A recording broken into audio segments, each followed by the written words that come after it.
horror and TV shows, superheroes in general, Bloody Jacob. I try being human.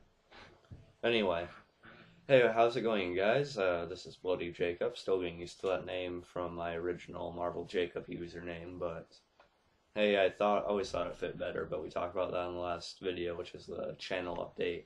But right now, I'm here to bring you a movie review on Turning Paige. Turning Paige,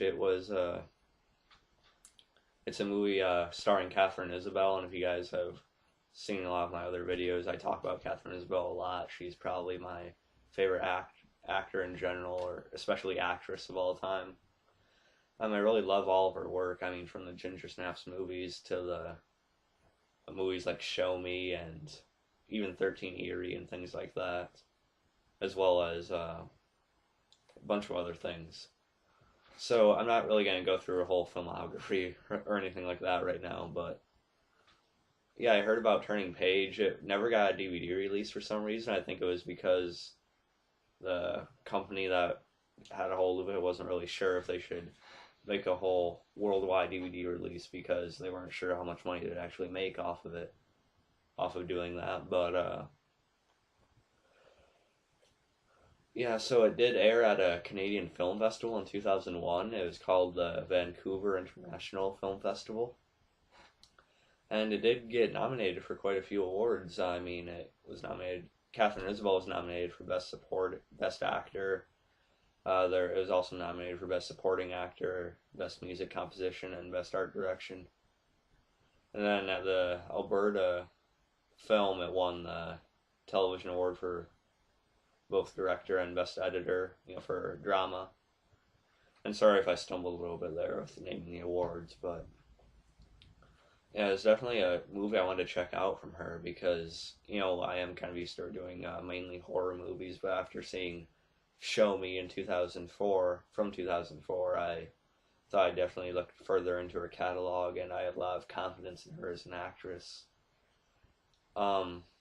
I'm not going to give away every plot point about this movie, but I will tell you what the general basic premise is about. Katharine Isabelle plays a writer, you guessed it, named Paige Fleming, and she's a writer, and except she's kind of writing about the things that have actually happened in her life, except indirectly because she gives the characters different names and things like that. But the film kind of centers around that, but also the fact that, well, she has a brother, Trevor, and then she has her father, but their mother died probably a couple years before the film was started, in the story anyway, and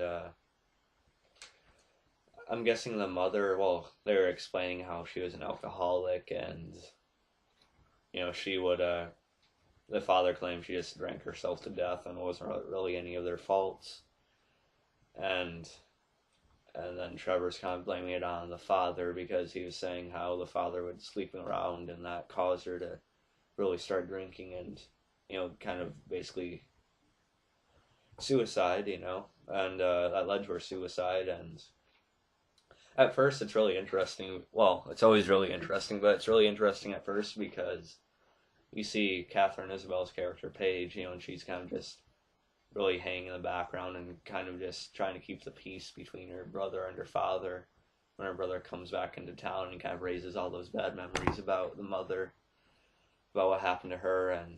But then you kind of find out that Paige really blames herself for what the mother did, by drinking herself to death, because she kind of encouraged her because they were fighting a lot at the end before the mother passed away.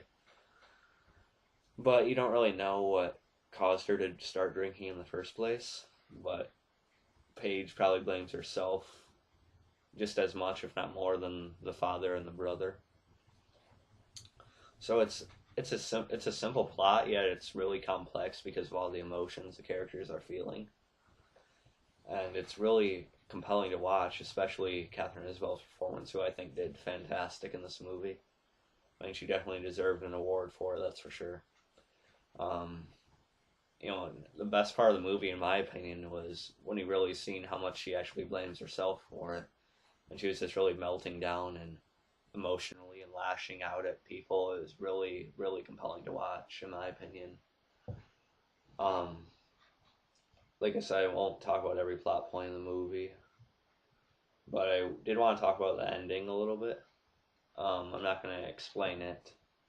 Like I said, I don't want to spoil it, but the ending was, I have mixed feelings about the ending. I mean, it's poetically, it's kind of a good ending because, everyone kind of separates again at the end, and, Paige kind of goes back to living on her own with her father and kind of just pretty much ignoring what just happened in the movie.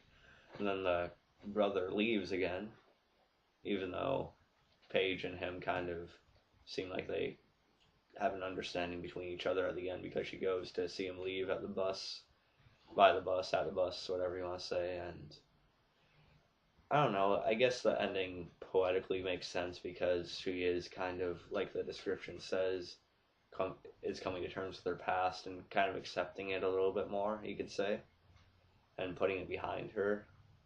So I guess the ending did make sense, but I was kind of hoping for a little bit more of a conclusion to it, a little bit more closure, especially between the brother and the father, and things like that. But yeah, I was thinking about it now. I'm kind of more satisfied now thinking about that she is actually starting to move on by the end of the movie, and she kind of accepts everything that happened. And she does seem like she's a little bit in a better state of mind than she was midway through the movie, drinking. She kept on drinking and lashing out at her boyfriend and everything. So yeah, the ending did really make sense now that I think about it. So yeah, it was a poetically good ending, and yeah, the boyfriend, I wanted to talk about him a little bit too. He's played by Brendan Fletcher, who's an actor I know a little bit about.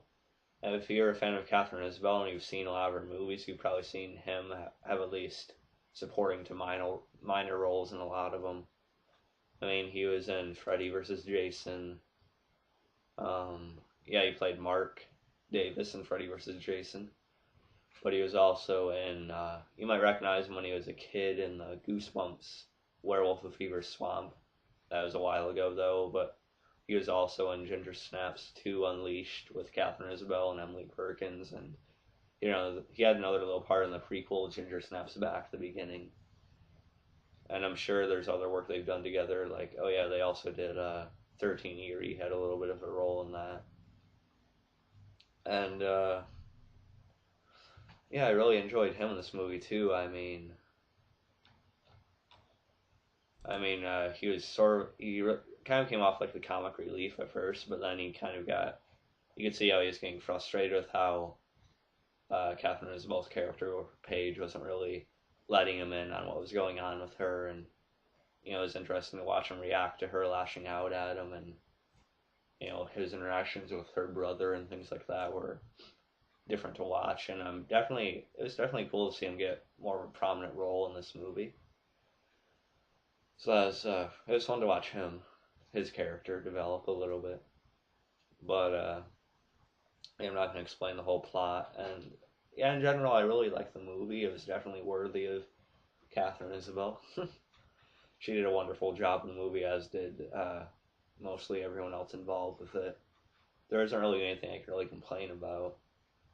Except her friend in the movie did kind of backstab her. But, by sleeping with her brother, but she didn't really care at that point anyway. So that's all I can really say about the movie without running too long on this video, but I definitely recommend it if you're a fan of Katharine Isabelle, and I definitely recommend it even if you just like drama movies in general. It's really well done in my opinion for such a small movie. I think it's really definitely worth checking out. And that pretty much does it for this video, guys, and next video you'll probably see from me is probably a video on the Fargo TV series on FX with Billy Bob Thornton. And I'll catch you guys later, and peace.